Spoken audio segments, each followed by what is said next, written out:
Hi guys, so today I am doing my first wrap-up of the year. I have decided that what I'm going to end up doing is separating them by series and standalones. So this is my first wrap-up, and this is about some of the standalones that I've read this year. I'm kind of going to do these somewhere between 5 and 10 books at a time. So today I have 6 books to show you.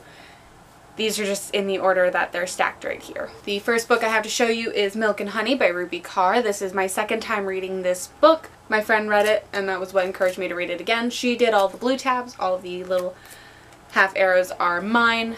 I just found it really interesting to read and very nice. And it's not amazing by any standard. It just evokes the right emotions, which made me really enjoy this book.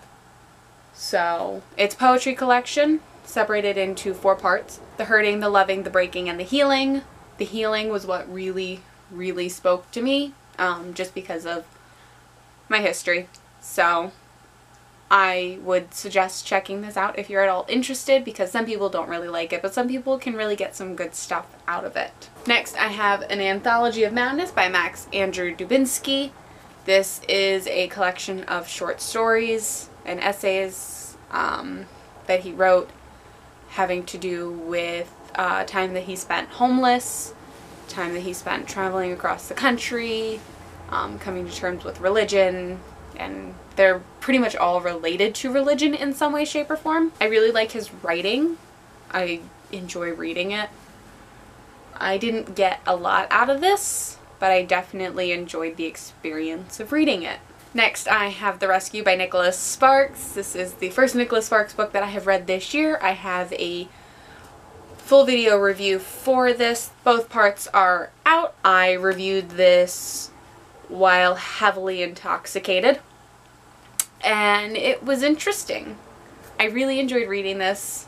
I had some fun tabbing it.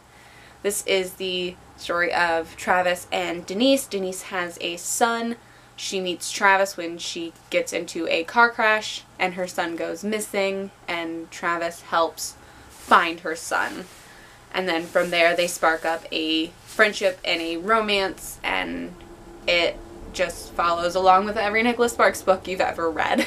After that, I have Where We Belong by Emily Giffin. I also have a written and video review for this. This is about Marion Caldwell, who lives in New York. She's a television producer, and she has a big secret. Then one night, Kirby, a teenager from St. Louis, shows up on Marion's doorstep and makes Marion confront this big secret. This is told from 2 different perspectives, and I absolutely loved this book. It was just fun and refreshing and just a joy to read, and it wasn't a love story. There were love aspects in it, but it was mostly just about finding themselves and each other, and it was just a really sweet book.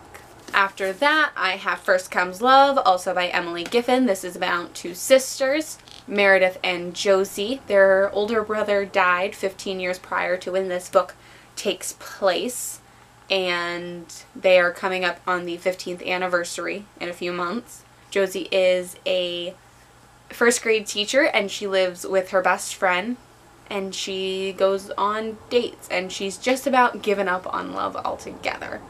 Meredith is married to Nolan. Nolan was Daniel's best friend. They have a daughter, and they live in Meredith's childhood house. This one really isn't much of a love story either. We just kind of follow these 2 sisters as they find themselves and find each other.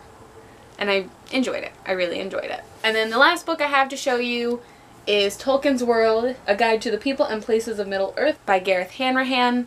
This is just a short little book that just has all of the information you need to know about The Lord of the Rings and The Hobbit, along with some extra background information. This was very informative, and I'm very glad that I found it and read it, because it was just fun. So those are the first 6 standalone books that I read this year. Let me know what standalone books you've read this year, or what books you've read in general. Have you read any of these? Let me know your thoughts. Thank you so much for watching. Don't forget to like and subscribe so you can check out my next video. Have a great day and a wonderful week. Bye.